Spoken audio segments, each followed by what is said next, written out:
Hi మామ అందరికి, నేను మీ అజయ్ గేమింగ్ ఎఫ్ఎఫ్. నా ఏజ్ అయితే 19 ఉంటాయి కరెక్ట్గా. ఏజ్ ఎందుకు చెప్తున్నావు బ్రో అని అనుకోవచ్చు మీరు, బట్ వెయిట్ చేయండి. నాకు 4 years బ్యాక్ ఒక యూట్యూబ్ ఛానల్ అయితే ఉండేది. ఆ యూట్యూబ్ ఛానల్ పేరు అజయ్ గేమింగ్ తెలుగు. ఇదిగో స్క్రీన్ మీద చూపిస్తున్నా కదా, ఇదే ఛానల్ అయితే నేను నా ఓన్ డబ్బింగ్తోనే ఈ ఛానల్ రన్ చేసేవాడిని. ఇట్లా game play videos and tricks and tips ఇంకా చాలా మన తెలుగు కంటెంట్తో ఎక్కువ చేసేవాడిని. బట్ ఆ ఛానల్ అయితే ఇప్పుడు నా దగ్గర అయితే లేదు. ఛానల్ అయితే ఒకడు మోసం చేసి అయితే తీసుకున్నాడు. ఆ 4 years మధ్యలో జరిగేది ఇప్పుడు నేను మీకు చెప్తున్నాను. బట్ మీరు నాకెందుకు చెప్తున్నావు బ్రో అని అనుకోవచ్చు. బట్ నేనైతే చాలా కష్టపడ్డాను ఆ ఛానల్ చేయడానికి. ఎందుకంటే నా దగ్గర అప్పుడు ఫోన్ కూడా ఉండేది కాదు. మా నాన్న ఫోన్ అయితే తీసుకునేది. రోజు 1 గంటేనమాట మా నాన్న అయితే నాకు ఇచ్చేది ఆ ఫోను.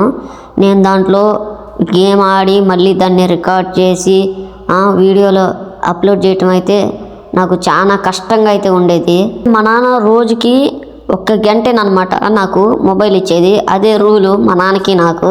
ఎవరు డాడీ అయినా కానీ వాడు పిల్లోడు చెడిపోతున్నాడు అంటే ఎవరు ఒప్పుకోరు కదా, అందుకే ఇలా చేసేది మా నాన్న అయితే. బట్ ఆ ఛానల్లో మాత్రం నేనైతే చాలా కష్టపడ్డాను మచ్చా. నాకు ఎవ్వరూ సపోర్ట్ ఇవ్వలేదు. నాతో పాటు ఒక 2 క్రియేటర్స్ అయితే చేసేవాళ్ళు. నాకు వాళ్ళు సపోర్ట్ ఇస్తూ ఉంటారు వాళ్ళిద్దరు. నేను వాళ్ళకి సపోర్ట్ చేస్తూ ఉంటా. ప్రతి వీడియో పెట్టినప్పుడల్లా నేను నా ఇన్స్టాగ్రామ్లో అయితే స్టోరీ పెట్టేది. వాళ్ళు కూడా అలాగే పెట్టేవాళ్ళు. వాళ్ళు నాతో పాటే వాళ్ళ ఛానల్ కూడా క్రియేట్ చేశారు. కానీ వాళ్ళైతే ఓన్లీ వీడియో అప్లోడ్ చేయటం, దానికి ఏదన్నా సాంగ్ కలిపి పెట్టడం.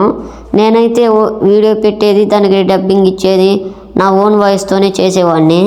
ఇప్పుడు వాళ్ళ ఛానల్ అయితే 2 ఛానళ్ళు, ఒకరిదేమో 6K సబ్స్క్రైబర్స్, ఇంకొకరిదేమో 8K సబ్స్క్రైబర్స్ అయితే అయ్యి ఉన్నారు. చెప్తున్నా, ఇప్పుడు కనుక ఆ ఛానల్ నా దగ్గర ఉండుంటే 10K సబ్స్క్రైబర్స్ 100K సబ్స్క్రైబర్స్ తెచ్చుకొని ఉండేది. జోక్ కాదు మామ, నిజంగానే. ఎందుకంటే వాళ్ళు ఓన్లీ సాంగ్స్ బిట్ చేస్తేనే అంతమంది సబ్స్క్రైబర్స్ వచ్చారు. మరి నేను గేమ్ ఆడి దాన్ని రికార్డ్ చేసి ఎడిటింగ్ చేసి నా ఓన్ డబ్బింగ్తో వాయిస్తో దానికి వాయిస్ కవర్ ఇచ్చి అన్ని చేసిన వాడికి నాకు రాకుండా ఎట్టుంటారు వచ్చా. నా అకౌంట్ తీసుకున్న వాడైతే వాడు దాన్ని అసలుకి ఏం యూజ్ చేయట్లేదు. వాడు నా దగ్గర నుంచి ఉద్దాగైతే అకౌంట్ అయితే తీసుకున్నాడు, నా YouTube channel free fire account. వాడు దాంట్లో అసలుకి పిచ్చి అన్నీ అప్లోడ్ చేస్తున్నాడు. యాడాడి ఇన్స్టాగ్రామ్లో ఇది తెచ్చి ఫేస్బుక్లో ఇది తెచ్చి దీంట్లో అప్లోడ్ చేస్తున్నాడు. అసలు దాన్ని చూసినప్పుడల్లా నాకు ఏదోలాగా ఉండేది. ఒరే నువ్వు వాడినప్పుడు నాకన్నా మళ్ళీ తిరిగి ఇవ్వచ్చుగారా అని అనిపించేది. ఇంకోటి చెప్తున్నా చూడండి, వాడు నా దగ్గర నుంచి అకౌంట్ తీసుకున్నాక నన్నైతే డబ్బులు అడుగుతున్నాడు. ఒక 500 తిరిగేస్తా నీ యూట్యూబ్ ఛానల్లో నీ ఫ్రీ ఫైర్ అకౌంట్ అని. అయినా నా దగ్గర అయితే అప్పుడైతే అసలు ₹1 అయితే ఉండేది కాదు. అయితే మ్యాక్సిమం ఒక 2 years అవుతుంది అకౌంట్ వాడు తీసుకొని. ఇంకా మళ్ళీ ఇస్తాడని నాకు ఇంకేం అనిపించట్లేదు. వాడు తిరిగి నాకు జరిగినట్టు మాత్రం ఇంక ఊరికి జరగకూడదు అనుకుంటా మచ్చా. మీకు ఎప్పుడన్నా ఇలా జరుగుంటే కామెంట్ చేయండి ప్లీజ్ మచ్చా. మన ఛానల్ని అయితే సబ్స్క్రైబ్ చేసుకోండి. మన ఛానల్లో game play videos and giveaways, account giveaways, redeem codes అన్నీ ఇస్తూ ఉంటా.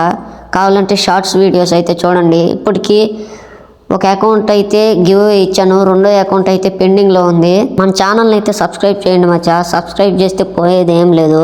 మీకే ఇంకా అకౌంట్స్ అయితే గివ్ అవేస్ ఇస్తూ ఉంటా. నువ్వు చేసే ఒక్క సబ్స్క్రైబ్ అయినా కానీ నాకు ఒక మోటివేషన్గా ఉండిద్ది.